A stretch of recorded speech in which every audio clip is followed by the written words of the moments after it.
కాంగ్రెస్ ప్రభుత్వం ఏర్పడిన నాటి నుంచి రైతులను అడుగడుగునా మోసం చేస్తుందని, మోసాలకు ఆ పార్టీ మారుపేరని బీఆర్ఎస్ పార్టీ తుంగతుర్తి మండల అధ్యక్షులు తాటికొండ సీతయ్య విమర్శించారు.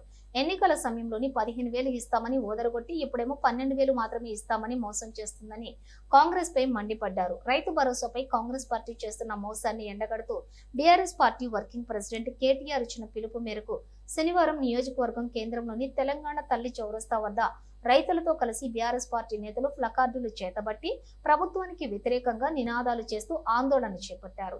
ఈ సందర్భంగా సీతయ్య మాట్లాడుతూ, కల్లబుల్లి మాటలు చెప్పి అధికారంలోకి వచ్చిన కాంగ్రెస్ పార్టీ ఏడాది గడిచిన రైతు భరోసా ఊసెత్తలేదని, స్థానిక సంస్థల ఎన్నికలు వస్తున్నాయని రైతు భరోసా రాగమెత్తుకున్నదని విమర్శించారు.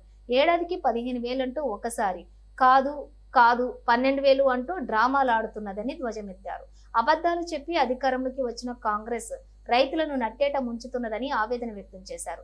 పొంతనలేని మాటలు చెబుతున్న సీఎం రేవంత్ రెడ్డి ఆ పార్టీ నాయకుల తీరును చూస్తున్న జనం నవ్వుకుంటున్నారని ఎద్దేవా చేశారు. స్థానిక సంస్థల ఎన్నికలు వస్తున్నాయి కాబట్టి రైతు భరోసా పథకాన్ని ముందలేసుకున్నారని విమర్శించారు. ఎన్నికలు వస్తే తప్ప కాంగ్రెస్ ప్రభుత్వానికి పథకాలు గుర్తుకొచ్చేలా లేవని ఆరోపించారు. ఏ ఒక్క పథకం పైన స్పష్టత లేదని, పేరుకు మాత్రమే ఫ్రీ బస్సు పథకాన్ని ప్రారంభించారన్నారు.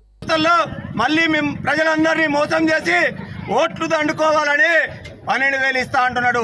కానీ ప్రజల మీద ప్రేమతో అతను ఏ కార్యక్రమం చేయట్లేడు, అన్ని అబద్ధాలే మాట్లాడుతున్నాడు ముఖ్యమంత్రి. అట్లాగే స్థానికంగా ఉన్నటువంటి ఎమ్మెల్యే గారికి విజ్ఞప్తి చేస్తా ఉన్నాం. అయ్యా, ఈ తుంగతుర్తి నియోజకవర్గంలో 12,000 కోట్లతో నేను అభివృద్ధి చేశానని చెప్పుకుంటున్నావు, సంతోషం. కానీ ఈ తుంగతుర్తిలో మేము నిలబడ్డటువంటి ఈ రోడ్డుకు గత ప్రభుత్వంలో గత ఎమ్మెల్యే ప్రతిపాదనలో పని మంజూరైతే శంకుస్థాపన చేసిన పనిని సంవత్సరం అయినా ఇంతవరకు మొదలు పెట్టలేదు. అట్లాగే తుంగతుర్తి నుంచి మానాపురం రోడ్డుని ఇంతవరకు మొదలు పెట్టలేదు. ఇవన్నీ గమనించినటువంటి ఎమ్మెల్యే గారికి విజ్ఞప్తి చేస్తా ఉన్నాం.